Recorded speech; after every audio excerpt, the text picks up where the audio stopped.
K T. Jaleel ഫേസ്ബുക്കിലൂടെ ഇട്ട കുറിപ്പ് യഥാർത്ഥത്തിൽ ഒരു ജില്ലയെയും ഒരു ജില്ലയിലെ ജനങ്ങളെയും അപമാനിക്കുന്നതിന് തുല്യമാണ്. അങ്ങേയറ്റം പ്രതിഷേധാർഹമാണ്. എനിക്ക് എന്തുകൊണ്ടാണ് ജലീൽ ഇത്തരം ഒരു സ്റ്റേറ്റ്മെന്റ് ഇറക്കിയത് എനിക്ക് മനസ്സിലാവുന്നില്ല. സ്വർണ്ണ കള്ളക്കടത്ത് നടക്കുന്നത് മലപ്പുറം ജില്ലയിൽ മാത്രമാണ്. രാജ്യത്തിന്റെ വിവിധ ഭാഗങ്ങളിൽ സ്വർണ്ണക്കള്ളക്കടത്ത് നടക്കുന്നത് നമുക്കറിയാം. അതുപോലെ തന്നെ അത്തരത്തിലുള്ള ഒട്ടനവധി നിയമവിരുദ്ധ പ്രവർത്തനങ്ങൾ നടക്കുന്നുണ്ട്. അത്തരം നിയമവിരുദ്ധ പ്രവർത്തനങ്ങൾ നടക്കുമ്പോൾ അതൊക്കെ ഏതെങ്കിലും സമുദായത്തിന്റെയോ ഏതെങ്കിലും ഒരു പ്രദേശത്തിന്റെയോ മേലിൽ ചാർത്തുന്ന ഒരു പ്രവണത മുമ്പുണ്ടോ? ഞാൻ ചോദിക്കട്ടെ, മലപ്പുറത്ത് മാത്രമാണോ സ്വർണ്ണക്കള്ളക്കടത്ത് നടത്തുന്നത്? കേരളത്തിൽ, ഇന്ത്യയിൽ തന്നെ ആദ്യമായി ഡിപ്ലോമാറ്റിക് ചാനലിലൂടെ സ്വർണ്ണക്കള്ളക്കടത്ത് നടത്തിയത് ആരാണ്? അത് കരിപ്പൂരിലാണോ? അതുപോലെ തന്നെ ഒരു IAS ഉദ്യോഗസ്ഥൻ സ്വർണ്ണക്കള്ളക്കടത്തിന്റെ പേരിൽ ജയിലിൽ കിടന്ന സാഹചര്യമുണ്ടായി. അത് ഏതെങ്കിലും മലപ്പുറം ജില്ലയിലെ മുസ്ലിം സമുദായത്തിൽപ്പെട്ട ഒരാളാണോ കിടന്നത്? അപ്പോൾ സ്വർണ്ണക്കള്ളക്കടത്ത് രാജ്യത്തിന്റെ വിവിധ ഭാഗങ്ങളിൽ നടക്കുന്നു.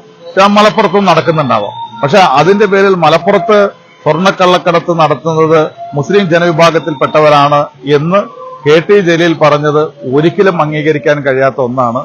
അത് അങ്ങേയറ്റം പ്രതിഷേധാർഹമാണ്. അതോടൊപ്പം തന്നെ കള്ളക്കടത്ത് തടയേണ്ട ഉത്തരവാദിത്വം മതമേലധ്യക്ഷന്മാർക്കാണോ? എന്താണ് ഇതിന്റെയൊക്കെ അർത്ഥം? ഇന്ത്യ രാജ്യത്തൊരു നിയമമുണ്ട്. ആ നിയമം വേണ്ട രീതിയിൽ നടപ്പാക്കി കഴിഞ്ഞാൽ കള്ളക്കടത്ത് തടയാൻ പറ്റും. അത് തടയുന്നതിലാണ് ഇവിടെ പരാജയം സംഭവിച്ചു എന്ന് പറയുന്നത്. കേരളം ഭരിക്കുന്ന ഗവൺമെന്റിന് കീഴിലുള്ള പോലീസ് ഉദ്യോഗസ്ഥന്മാർ കള്ളക്കടത്തിന് കൂട്ടുനിൽക്കുമ്പോൾ അതിനെ ന്യായീകരിക്കാനാണ് ഇന്ന് യഥാർത്ഥത്തിൽ കെ.ടി. ജലീൽ പറയുന്നത്. സ്വർണ്ണക്കള്ളക്കടത്ത് തടയേണ്ട പോലീസ് ഉദ്യോഗസ്ഥന്മാർ കള്ളക്കടത്ത് നടത്തുന്നു എന്നാണ് ഭരണകക്ഷിയിൽപ്പെട്ട ഒരു MLA പറയുന്നത്. അപ്പൊ അത്തരം കാര്യങ്ങൾ നിയമം മൂലം തടയുന്നതിന് പകരം മതവിധി ഇറക്കണമെന്ന് പറഞ്ഞ എന്തർത്ഥമാണുള്ളത്?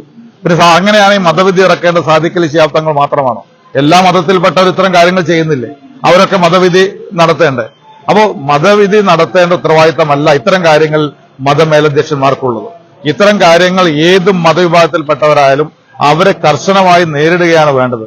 അത് പരാജയപ്പെടുമ്പോൾ അതായത് മറ്റ് കാരണങ്ങൾ പറഞ്ഞ് മതമേലധ്യക്ഷന്മാർ ചെയ്യണം, ബഹുമാനായ സാദിഖ് അലി ശിഹാബ് തങ്ങൾ മതവിധി നടത്തണം എന്നൊക്കെ പറയുന്നത് മലപ്പുറം ജില്ലയെയും പ്രത്യേകിച്ച് ഈ ജില്ലയിൽ മുസ്ലിം സമൂഹത്തെയും അപമാനിക്കുന്നതിന് തുല്യമാണ്. ഒരു രീതിയിലും അംഗീകരിക്കാൻ കഴിയാത്ത കാര്യമാണ്. യഥാർത്ഥത്തിൽ ജലീല് ഈ ജില്ലയോടും ഈ ജില്ലയിലെ ജനങ്ങളോടും അദ്ദേഹത്തിന് എന്തെങ്കിലും താല്പര്യമുണ്ടെങ്കിൽ അദ്ദേഹം നടത്തിയ ഈ പ്രസ്താവന പിൻവലിച്ച് മാപ്പ് പറയുവാൻ തയ്യാറാവണം.